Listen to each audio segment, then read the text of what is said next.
আসসালামু আলাইকুম রহমতুল্লাহি ওয়া বারাকাতুহু। শিক্ষার্থীরা, আশা করি তোমরা সকলেই ভালো আছো। আমিও পরম করুণাময় আল্লাহর রহমতে ভালোই আছি। আমি মোহাম্মদ মুখলেস রহমান বিসি, সিনিয়র শিক্ষক, নান্দিয়া সাঙ্গন আদর্শ দাখিল মাদ্রাসা, শ্রীপুর, গাজীপুর। আমি আজ ষষ্ঠ শ্রেণীর গণিত বইয়ের প্রথম অধ্যায়ে 5.1-এর কয়েকটি সমস্যা নিয়ে হাজির হয়েছি। তোমরা সকলে আমার সাথে যুক্ত হওয়ার জন্য আহ্বান করছি। তাই আমি গত পর্বে তোমাদের 1.5-এর সরলের যে চ্যাপ্টারটা আছে, এটা আমরা বড মার্কস এগুলি নিয়ে আলোচনা করেছি। গুণ, ভাগ, সরল নিয়ে আলোচনা করেছি। আজ আমি কয়েকটি দাগের অঙ্ক নিয়ে হাজির হয়েছে, এগুলি সমস্যা সমাধান করার চেষ্টা করছি। প্রথমে শুরু করার আগেই আমি জানাচ্ছি, নান্দিয়া সাঙ্গন আদর্শ দাখিল মাদ্রাসার অনলাইন ক্লাসের পক্ষ থেকে অভিনন্দন ও শুভেচ্ছা দিয়ে আমার ক্লাস শুরু করতে যাচ্ছি। তা তোমাদের পাঠ্য বইয়ের যে সমস্যা, আজকে যে সমস্যা নিয়ে হাজির হয়েছে, সমস্যা হলো যে 1.5-এর 6 নাম্বার এর আগ পর্যন্ত যে 1, 2, 3, 4, 5 যে অঙ্কগুলি ছিল, আমি কয়েকটি ধাপে সমাধান করার চেষ্টা করেছি এবং করেছি। তো 6 নাম্বার যে সমস্যাটা, এটা নিয়ে আমি হাজির হয়েছি। তোমাদের পাঠ্য বইয়ের 1.5 জামাল সাহেব তার বাবার সম্পত্তি থেকে 18/7 মালিক হন। তিনি তার সম্পত্তির 6/5 3 সন্তানকে সমানভাবে ভাগ করে দিলেন। প্রত্যেক সন্তান কতটুকু সম্পত্তি পেলেন তা নির্ণয় করো।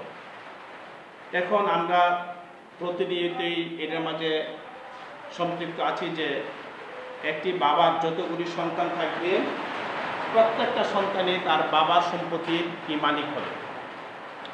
তো এখানে উল্লেখ আছে যে জামাল সাহেব তার বাবার সম্পত্তি থেকে কি করেছেন, 18/7 অংশের মালিক হন। মালিক হওয়ার পর জামাল সাহেব যে তার 3 সন্তানকে সমান ভাগে 6/5 অংশ কি করেন, ভাগ করে দিবেন। 3 সন্তানকে দিছে উনি কত, 6/5 অংশ। প্রত্যেক সন্তান কতটুকু সম্পত্তির মালিক হবেন, প্রত্যেক আমরা জানি যে এক এক সন্তানের কতটুকু মালিক হবেন। তো এখানে দেওয়া আছে, আমরা দেখতে পারি যে নাম্বার 6, জামাল সাহেব তার বাবার সম্পত্তি থেকে পেলেন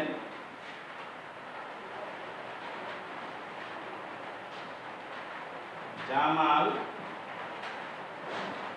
সাহেব তার বাবা সম্পত্তি থেকে পেলেন 18/7 অংশ। এটুকু তার বাবার সম্পত্তি থেকে পেয়েছিলেন জামাল সাহেব। এরপর 3 সন্তানকে 6/5 অংশ দিলেন। এখন প্রত্যেক সন্তানের কতটুকু মালিক হলেন। এখন এই অংশ থেকে উনি কি করেছে, জামাল সাহেব তার 3 সন্তানকে দিলেন। এখন আমরা লিখতে পারি যে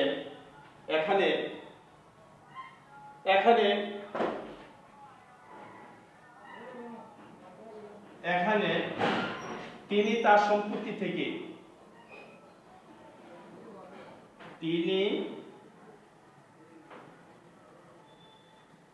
তার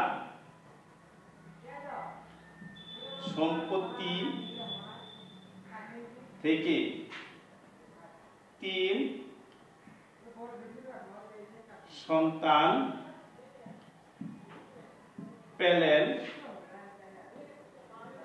18/7 এর 6/5 এত অংশ। এই অংশ থেকে এই অংশ পেয়েছেন, তাহলে কতটুকু পেয়েছেন আমরা এখান থেকে বের করি। তো দেখা যাচ্ছে কাটাকাটি যাচ্ছেন উপরে নিচে, তো আমরা লিখতে পারি 6 8 48 8 হাত নিচে 4 6 কি 6 8 4 আমার 10 আর 5 7 35। এত অংশের মালিক হলেন 3 সন্তানের। যেহেতু এখানে প্রত্যেক সন্তান বা প্রত্যেকেই কতটুকু মালিক হবেন, তো এখন আমরা দিতে পারি যে সুতরাং তিনি তার সম্পত্তি থেকে এক সন্তানে পেলেন কতটুকু পেলেন 108 ভাগের 35 ভাগ 3 এত অংশ। তো আমরা লিখতে পারি এখানে 108 ভাগের 35 গুণ এর নিচে আমরা জানি 1 আছে, আমরা যে 1 যেহেতু ভাগ আছে গুণ করে দেই, তাহলে লব যেগুলো পরে হর হবে নিচে, তাহলে আমরা লিখতে পারি 3 ভাগের 1 এত অংশ। এখনো দেখছি উপরে নিচে কাটা যাচ্ছে, তাহলে আমরা গুণ দিতে পারি 3 আর 24 আর 4 হাত নিচে কত 2 3 0 0 আর 2 2 ওই 3 কে 3 আর 1 দা গুণ করলে 5 কে 5 5 কে 5 3 কে 3 এত অংশ। তাহলে আমরা লিখতে পারি যে প্রত্যেক সন্তানের পাবেন 324 ভাগের 35। এইটুকুনি আমাদের কাঙ্ক্ষিত ফল। প্রিয় শিক্ষার্থী বন্ধুরা, আমি আবার তোমাদের সামনে ডাকটুকু উপস্থাপন করতে যাচ্ছি। জামাল সাহেব তার বাবার সম্পত্তি থেকে 18 ভাগের 7 অংশ মালিক হন। পরে তা থেকে 3 সন্তানকে 6 ভাগের 5 অংশ সমানভাবে ভাগ করে দিলেন। প্রত্যেক সন্তান কত পেলেন এটা আমাদের বের করতে হবে, যে প্রত্যেক সন্তান মানে একজনে কতটুকু পাবে। তো আমরা যে এখানে দেওয়া আছে লিখতে পারি যে জামাল সাহেব তার বাবার সম্পত্তি থেকে পেলেন এত অংশ। জামাল সাহেব তার বাবার সম্পত্তি থেকে পেলেন কত 18 ভাগের 7 অংশ। হ্যাঁ, 18 ভাগের 7 অংশ।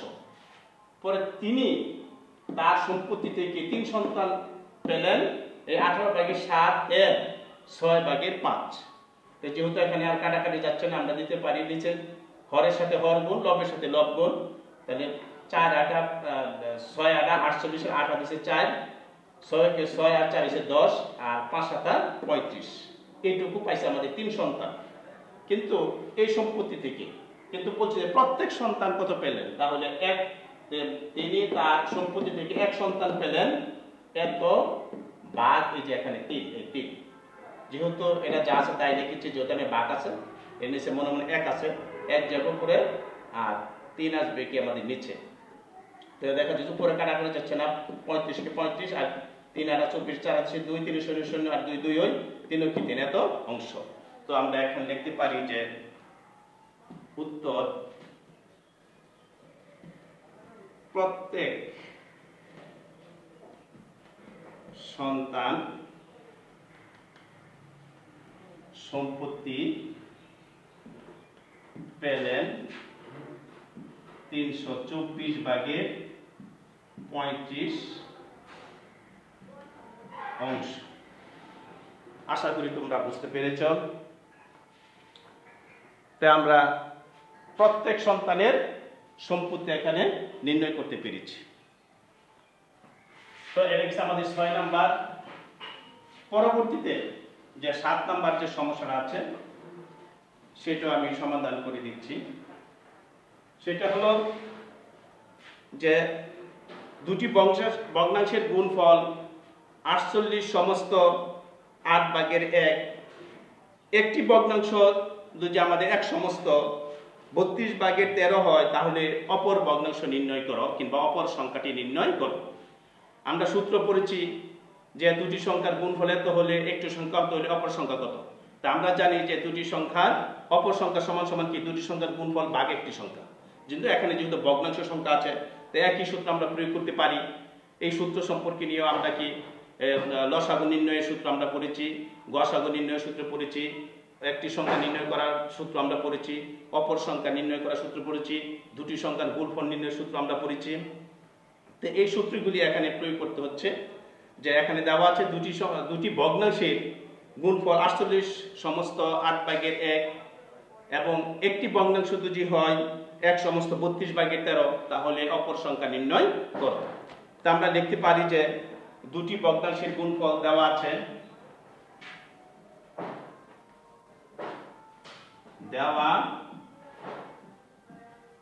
আছে, দুটি ভগ্নাংশের গুণফল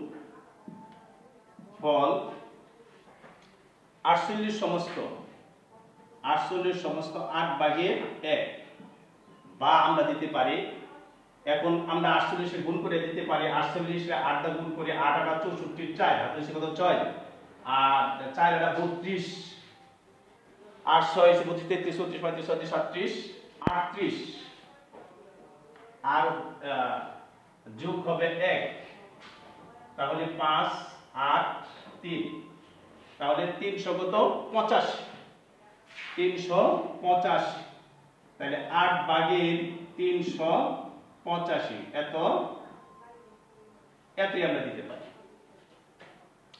এত। এবং একটি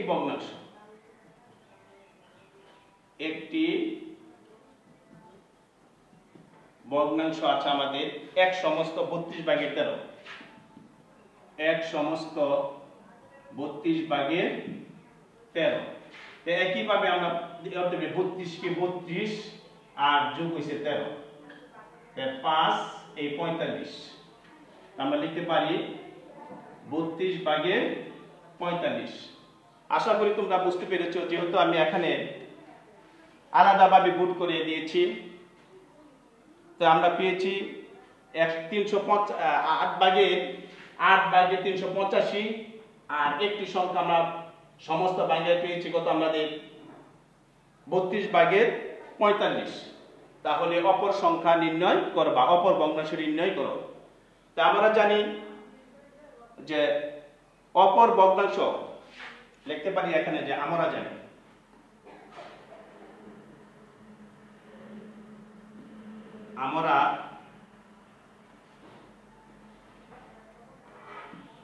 জানি যে অপর ভগ্নাংশ সমান সমান দুটি ভগ্নাংশের গুণফল ভাগ একটি ভগ্নাংশ,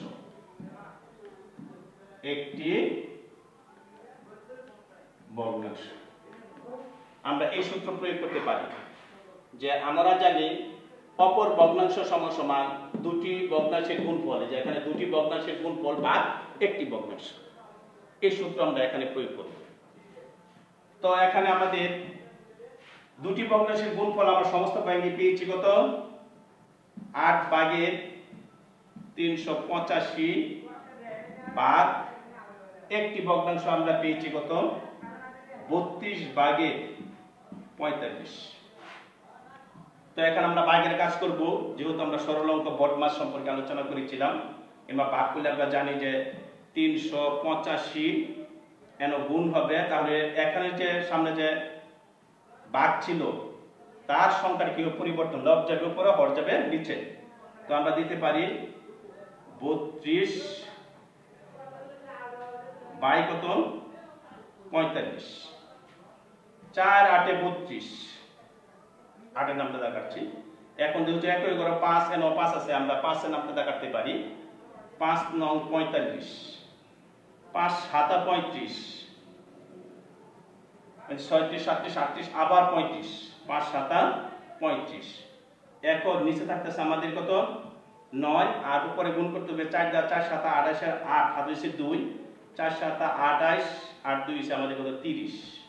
যেহেতু আমাদের লব বড় আছে হর ছোট, তাহলে আমরা এখানে ভাগ করতে পারি যে এখানে 9 দ্বারা যদি ভাগ করি 8 এর 1 তাহলে 3 নং 27 4 নং 36 বেশি হয়ে যায় 3 বার যায় 3 নং 27 থাকে 3 এই 5 4 নং 8 সরি এখানে 8 আছে 8 তাহলে আমাদের 9 দ্বারা ভাগ করলে 4 নং 36 4 নং 36 থাকে আমাদের কত 2 তাহলে আমরা লিখতে পারি যে ভাগফল হচ্ছে 34 আর যে সংখ্যাটা ভাগ করছি সেটা হচ্ছে নিচে ভাগ করছি 9 আর অবশ্যই হচ্ছে 2 এইটাই আমাদের কাঙ্ক্ষিত ফল।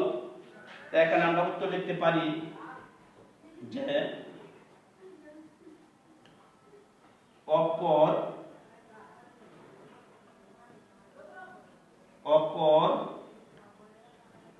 সংখ্যা সমান সমান 34 সমস্ত 9 ভাগের 2 9 ভাগের 2 এটাই আমাদের কাঙ্ক্ষিত ফল। তোমরা বুঝতে পেরেছ, কিন্তু আমি আবারও তোমাদের এই সমস্যাটুকু সমাধান করার চেষ্টা করছি এবং বোঝানোর চেষ্টা করছি যে তোমাদের যে সমস্যা সেটা হলো দুটি ভগ্নাংশের গুণফল হইছে 48 সমস্ত 8 ভাগের 1 এবং অপর ভগ্নাংশ হইছে 1 সমস্ত 32 ভাগের 13 হলে অপর ভগ্নাংশটি নির্ণয় করো। তো প্রথমে আমি লিখেছি যে দেওয়া আছে দুটি ভগ্নাংশের গুণফল 48 সমস্ত 8 ভাগের 1 বা আমরা গুণ এখানে দিয়েছি 8 আর 64 4 আছে 6 পরে 4 আর 32 আর 6 আছে 38 আর যোগ হইছে 1 আমরা এগুলো আগে পূর্বে ক্লাসে শিখেছি। যোগ করার পরে 4 আর 1 5 এই 8 এই 3 তাহলে যে হরটা আছে এটা ঠিকই রয়েছে তাই 8 ভাগের 385 তাহলে অপর ভগ্নাংশ হলো 1 সমস্ত 32 ভাগের 13 তাহলে 13 কি 13 আর যোগ হইছে আমাদের না সরি 32 কি 32 আর যোগ হইছে আমাদের 13 তাহলে 3 আর 2 5 3 আর 1 4 তাহলে 32 ভাগের 45 আমরা এখানে যে মিশ্র ভগ্নাংশ ছিল আমরা এখানে কি এখানে প্রকৃত ভগ্নাংশ এখানে উপস্থাপন করেছি বের করেছি। তা আমরা জানি যে এই অধ্যায়ের যে সূত্র প্রয়োজন হবে গসাগু নির্ণয় লসাগু নির্ণয় একটি সংখ্যা অপর সংখ্যা এগুলি সূত্র নিয়ে আমরা আলোচনা করেছি। সেই সূত্র থেকেই অপর সংখ্যা আমরা জানি অপর সংখ্যা সমান সমান বা অপর ভগ্নাংশ সমান সমান দুটি ভগ্নাংশের গুণফল বা একটি ভগ্নাংশ। তা দুটি ভগ্নাংশের গুণফল হিসেবে আমাদের কত 8 ভাগের 385 বা 32 ভাগের 45 এই যে 32 ভাগের 45 এখানে এই 8 ভাগের 385 ইনটু যে এখানে আমরা ভাগের কাজ করেছি তাহলে লব যাবে উপরে হর হবে নিচে তাহলে এখানে 45 ভাগের এখন 32 হয়েছে 4 8 32 8 এর নামটা দেখা যাচ্ছে 4 8 32 আর যেহেতু এখানে এই অংশ রয়ে গেছে একক স্থানীয় হচ্ছে 5 কেন একক স্থানীয় অঙ্ক হচ্ছে আমাদের 5 তো একক স্থানীয় যদি 5 থাকে বা শূন্য থাকে আমরা জানি যে 5 দ্বারা বিভাজ্য হয় তাহলে আমরা দিতে পারি 5 নং 45 আর এখানে 5 দ্বারা ভাগ করলে 5 7 35 36 37 38 আবার থাকে 3 এই 5 এর আগে 3 দিলে হইছে 35 আবার 5 7 কত 35 তাহলে উপরে আছে 77 গুণন 4 4 7 28 8 হাতে 2 আবার 4 7 28 আর 2 আমাদের কত 30 আর নিচে 9 ওকে 9 যেহেতু উপরের অংশ আমাদের কি আছে বড় আছে লব তাহলে আমরা এখানে ভাগ করে দিয়েছি যে 3 আর 3 নং 27 থাকে আমাদের 3 আর 8 নামাইলাম থাকে আমাদের কত 38 4 নং 36 থাকে আমাদের 2 তাহলে ভাগ করেছে আমাদের 34 আর যে ভাগ করছে রয়েছে আমাদের নিচে অর্থাৎ হর আর যে অবশিষ্ট রয়েছে আমাদের কত লব তাহলে 34 সমস্ত 9 ভাগের 2 তাহলে অপর সংখ্যা সমান সমান 34 সমস্ত 9 ভাগের 2 আশা করি তোমরা বুঝতে পেরেছো। এইভাবে তোমাদের যে আরো কিছু উদাহরণ আছে এইগুলো আমি বলেছিলাম যে তোমাদের উদাহরণগুলি নিজেরা করার জন্য তোমরা যে দুটি অঙ্ক আমি আজ করে দিয়েছি তোমরা নিজেরা বাসায় বারবার করার চেষ্টা করবা এই প্রত্যাশা রেখে আমি আবারও এই অনলাইন ক্লাসের পক্ষ থেকে ধন্যবাদ জানিয়ে আজকের মতো এখানে ক্লাস আমার সমাপ্ত করতে যাচ্ছি। আসসালামু আলাইকুম ওয়া রাহমাতুল্লাহি ওয়া বারাকাতুহু।